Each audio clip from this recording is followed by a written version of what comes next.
Hello guys, welcome to Telugu cinema ముచ్చట్లు. కుంచకొబ్బవన్ and Fahadh fossil నటించిన cinema bougainvillea.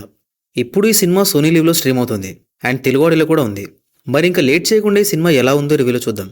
Basic story ఏంటంటే, doctor రోయిస్ and తన wife Ritu ఒకరోజు కారులో వెళ్తుండగా యాక్సిడెంట్ అవుతుంది. ఆ యాక్సిడెంట్లో రీతుకి మెమరీ లాస్ అవుతుంది. కొన్ని ఇయర్స్ తర్వాత కూడా అలానే ఉంటుంది. తను ఒక హాలోజినేషన్లో బతుకుతూ ఉంటుంది. అయితే అదే టైంలో ఒక పొలిటీషియన్ కూతురు మిస్ అవుతుంది. ఆ కేసుని ఇన్వెస్టిగేట్ చేయడానికి డేవిడ్ కోసి రీతు ఇంటికి వస్తాడు. అసలు మిస్సింగ్ కేసుతో రీతికి లింక్ ఏంటి అనేది సినిమాలో చూడాలి. సినిమా అయితే బిలో యావరేజ్గా ఉంది.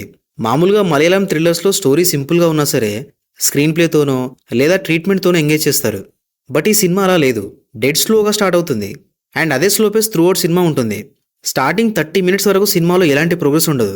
జస్ట్ మెయిన్ లీడ్స్ రొటీన్నే రిపీటెడ్గా చూపించారు. అందువల్ల 30 మినిట్స్గా ఏంద్రా ఇది అనిపించింది.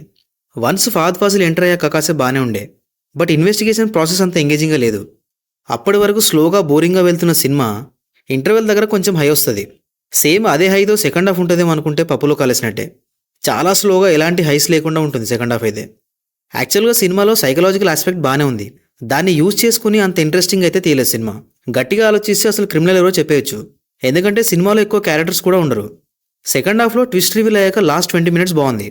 ఈ సినిమా అయితే స్ట్రిక్ట్లీ ఫర్ థ్రిల్లర్ లవర్స్. మిగతా వాళ్ళకైతే అస్సలు ఎక్కదు.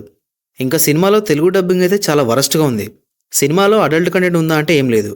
యాక్టింగ్ విషయానికి వస్తే డాక్టర్ రోయిస్గా కుంచకబోవన్ బాగానే చేశాడు. పెద్దగా యాక్టింగ్ చేసేంత స్కోప్ అయితే లేదు క్యారెక్టర్కి. రీతుగా జ్యోతిర్మయ్ చాలా బాగా చేసింది. స్క్రీన్ టైం చాలా ఎక్కువ ఉంది తనకి అండ్ ప్రతి ఫ్రేమ్లో తన యాక్టింగ్తో ఇంప్రెస్ చేసింది. డేవిడ్ కోచిగా ఫహద్ ఫాసిల్ ఓకే, చాలా సింపుల్ క్యారెక్టర్ తంది. అసలు ఆ క్యారెక్టర్ ఎందుకు చేశాడో తెలియదు. ఇంకా రిమైనింగ్ యాక్టర్స్ ఉన్నంతలో ఓకే. టెక్నికల్గా సినిమా బాగుంది.